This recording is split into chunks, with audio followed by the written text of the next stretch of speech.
Yeah. Coming back to the warranty, so we've been operating for a while now. How many years? Probably going on 2 years. Yes. Some pretty high volume dealerships. Yes. With really high expectations. We're not going to name names, but Toyota dealerships are probably ones that we pride ourselves on being able to service. How's the warranty claim rate for us going at the moment? Okay. So we've got a very low warranty claim rate with our dash camera.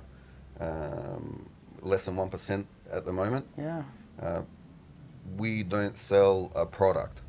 We sell an end-to-end solution.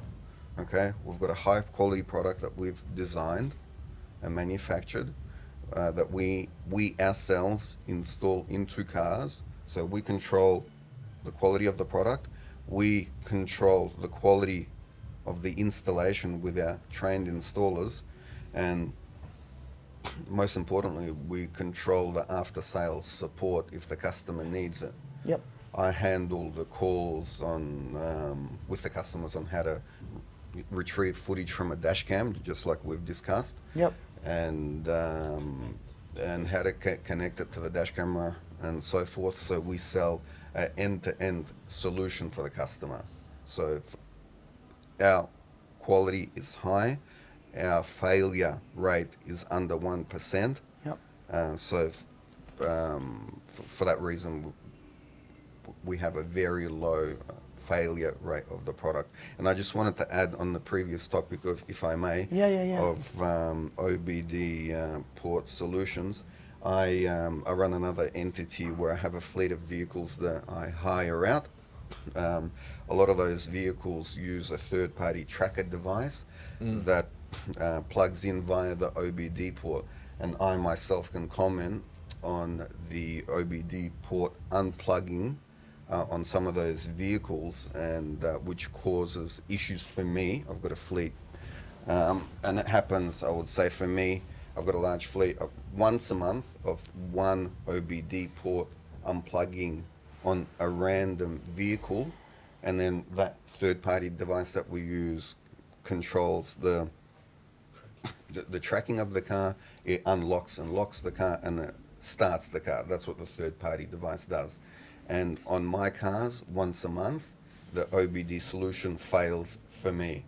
So when we're talking about the pins losing contact, it is true because it fails in my fleet. I've got over 50 vehicles in my own platform, and for me, once a month, if the OBD connection fails. So it's the same thing as you were saying earlier, the standard is set with yourself, so then it's a domino effect that you just don't want the same thing to go on. Correct. I mean, I know that I'm involved in the marketing side of things, and when we started working together, I was very adamant to say to you that as Miss Auto, I'm not getting involved with anything unless it's the best and it's dealership exclusive. We do things our way. Yeah.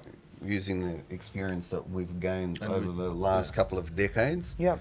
And then whenever we're discussing certain issues that come over time, we discuss and we find a solution.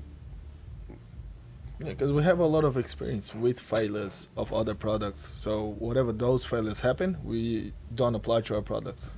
We make sure we fix them with a high quality solution. Yeah. Very cool. Do you see any advancements with dash cameras moving forward? Advancements, that's a good question. Technology, anything that you feel as though will change?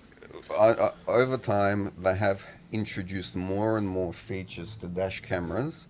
One feature was live view when you're not in the car. Excellent feature, but it sucks so much power that even in a petrol vehicle that has a high capacity battery, it gives you a flat battery. Yes, you can introduce X amount of features, but you know. Also, it's subscription. There's many prices to pay with those added features. One is a cost because you have to pay a subscription for your 4G telephone, so you can have the live footage. Another cost is, the battery being sucked, twice or three times more than from a normal dash cam. So they are introducing more features, but sometimes it's, for a normal car, it's not the solution. Is it essential? I mean, do we need things like AI? Someone mentioned the other day, or Paula, AI number plate reading. Look, at the end of the day, if you have an accident and then it's recorded, you can see your number plate. Yeah. If you have a good quality camera. If you have a good quality camera. If you have a good quality camera like ours, and it records what you need it to do, and then you can download the footage, you give it to your insurance company. That's it. Yeah, it's all that matters really at the end of the day. Yeah. I mean, it was an interesting story actually when I was in Dealerland. Yeah. We had a customer that came in, obviously shaken up, and he'd unfortunately had his car sideswiped as he was driving. Yeah. And about a couple of days later, he'd made an insurance claim. Yeah. And he'd made this insurance claim, and the insurance company said, look, unfortunately, you haven't got evidence. You're up for your $1,200 excess without your evidence. So he's coming to the dealership, obviously flustered, and he said, Paul, I bought this dash camera, brought the ProCam off you guys. Have I still got, my car's been hit? I said, oh, yeah, no, you've got it in emergency folder. I'll show you how to use it again or access it. And there it was, 7 days later, his footage was there. 2 days after that meeting, he's come back into the dealership, ecstatic, almost crying, saying, thank you so much. I don't have to pay for my $1,200 excess now. All the insurance company needed to see that it was not my fault. It had proof. Yeah. So yeah, I loved it. I mean, the effect on what it had to the customer was just, it was priceless. Because the customer trusts the dealership. They trust my dealership. They trust our dealerships. They trust that the manufacturer that is appointing the dealership to sell their product is going to sell the best product alongside with a new car. Yeah. As part of my job for ProCam, I assist customers in retrieving their footage when they get into an accident.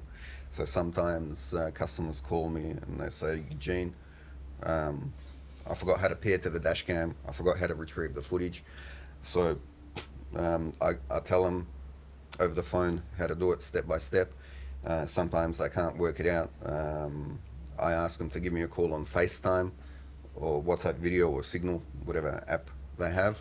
And then what we basically do is we FaceTime from another mobile phone so I can see what their mobile phone is doing. And then I tell them live, step by step how to pair your mobile phone, how to retrieve the footage, step by step how to download it. And then they can use that evidence to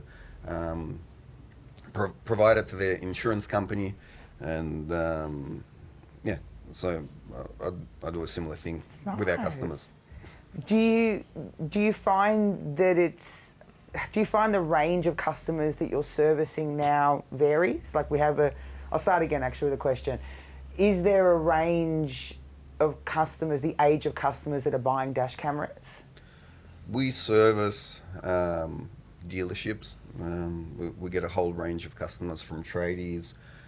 We get computer savvy customers. We've got the older generation of customers that are not computer savvy. We treat everyone equally. We go through the steps of what's needed step by step, and we try and help them as best we can. The end outcome is to make sure if you're in an accident, we help you retrieve your footage, and so you can provide it to your insurance company and know how to use your own product. And we do that quite well. Our customers are quite happy. We love what we do, don't we? Yes. That's that.